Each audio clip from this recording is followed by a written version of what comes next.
We are doing a financial deep dive, and we're going to be preparing your business for Q4 and scale with confidence. Also, I have in the red folders, I do have some worksheets.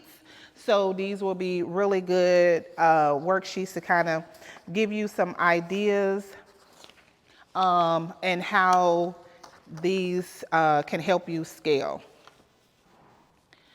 So what we're going to talk about, we're going to see how to assess your financial health and how you need to optimize your Q4 strategy and build a foundation for scalable growth in 2026. So our takeaways are we're going to be talking about year-end readiness, cash flow and budgeting insights, tax strategy prep, and forecasting for scale. So we want to talk about where you are at financially. So you need to review some of your current year-to-date revenue, and you need to come up with some particular financial goals for the quarter. Analyze your trends, your monthly trends. This is one thing that helps a lot of entrepreneurs. This is where you understand where you're making money at, your season. You know, am I making money in the summer, or am I making less money in the winter? So knowing our seasonal patterns will help us better with trying to figure out our financials. Expense breakdown, what's fixed versus variables, and are you profitable, and what's your margin? Because the main goal is to be profitable. I put a tip here. A tip is to use a financial dashboard. I think a lot of people use, their bank statements, things like that, but we need to start using a certain dashboard that we can kind of track our metrics. Of course, QuickBooks is good.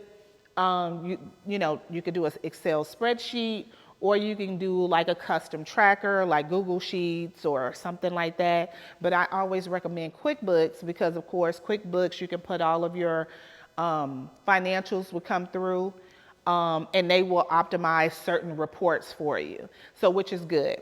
It also does forecasting as well. So they know, QuickBooks already know your current numbers, and they can help you forecast 2026, 2027. So that's a good thing, and it also tracks your profit and your loss.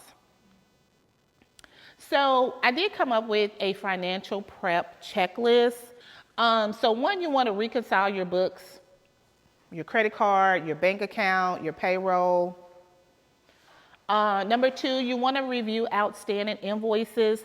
This is a really good tip. I really do this on a monthly basis. Sometimes we kind of forget about some money that's sitting up. So if we review outstanding invoices, kind of do follow-ups, checkups, so that way we can have a cash flow coming into the business. You want to plan a Q4 promotions or push strategies. You can kind of think about what are some great ideas to kind of push whatever service or product you're providing. Maybe you can do, a Black Friday. Black Friday is coming up in November. Kind of a Christmas deal, something that you can kind of push to kind of give you some money for Q4 to push into 2026. Also, number 4, you want to prep for your end tax filings. I like to tell everyone, do not wait till December. Do not wait till December. Go ahead and start getting all of your things together for year end, so that way you're prepared to file your taxes. So we're going to talk about cash flow management. And the tip is cash is queen. Okay. We need to have cash flow management, and we need to understand what we need to do in order to have some type of cash flow coming in. So we need to kind of forecast cash needs for our next 90 days. Same thing, we're planning our goals.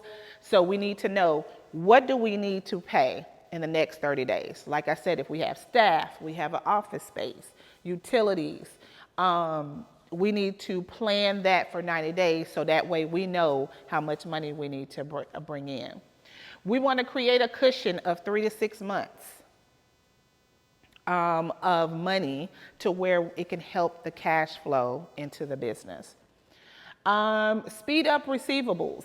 What we can do is you can kind of, if anybody does 30-day invoice terms, we could start doing 15-day, or we could start doing 10-day. Maybe we can change up our invoicing terms to where we can get money quicker.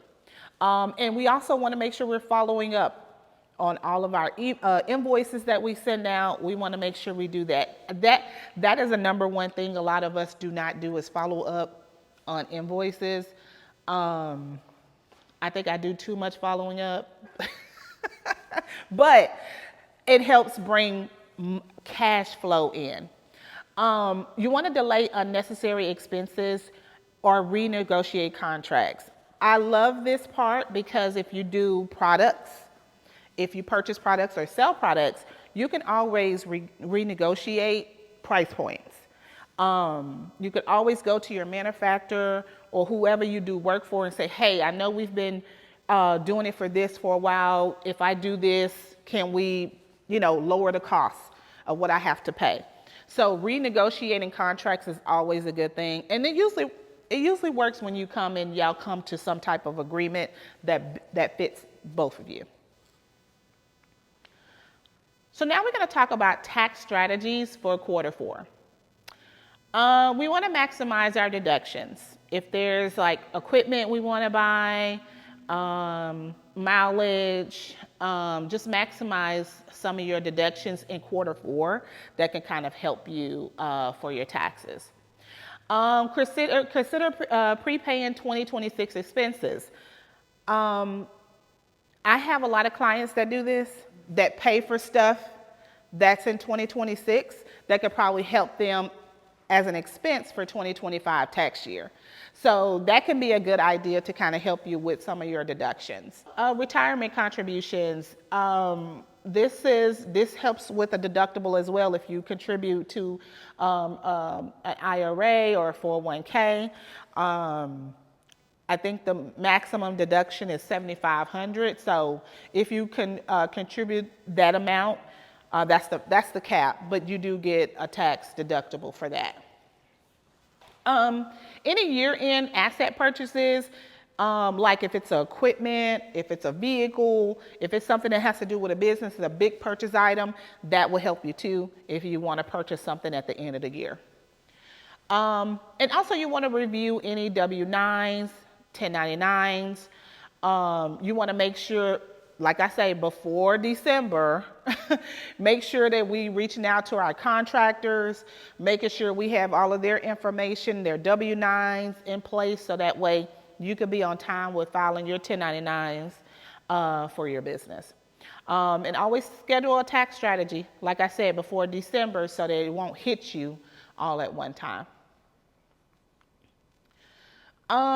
Profit planning and budgeting. We want to set revenue goals for quarter 4.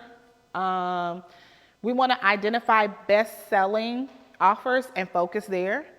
And then use the 80-20 rule. Cut what's draining your budget.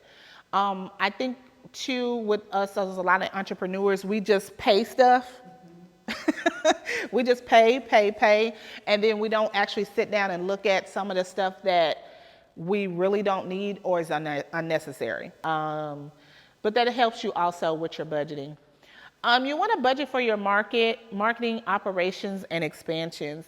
Marketing is the number one, and what I've realized is the more money that you put into marketing, the more money and revenue that you will get.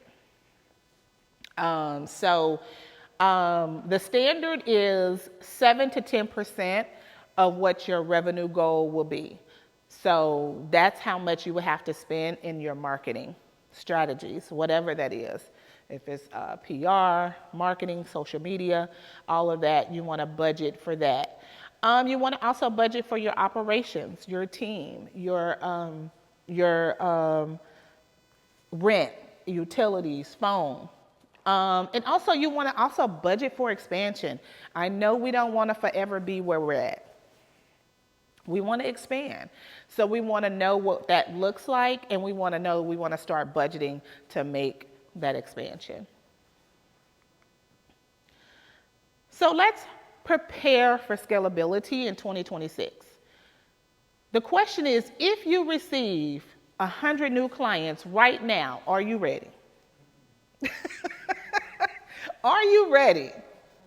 So this is what it means to prepare for scalability. It's always, you want to be ready to get ready, if that makes sense. You want to always be prepared. I want to make sure you have processes in place so that way when you do have an influx of clientele, you will be ready. So one, you want to build some type of reputable systems, automations, SOPs, client portals. No matter what type of business you're in, you should have a great CRM system. And you should have a process for everything that you do in your business. And when I say process, what does your process look like from when a client calls? What does that look like? What is the process for when a client calls you? What is the process to onboard a client? What's the process to onboard an employee?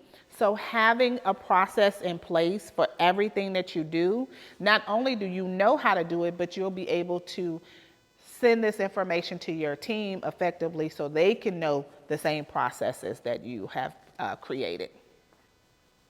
Two, you want to hire or outsource. You can do a virtual assistant, bookkeeper, or marketing. Hiring people is a need.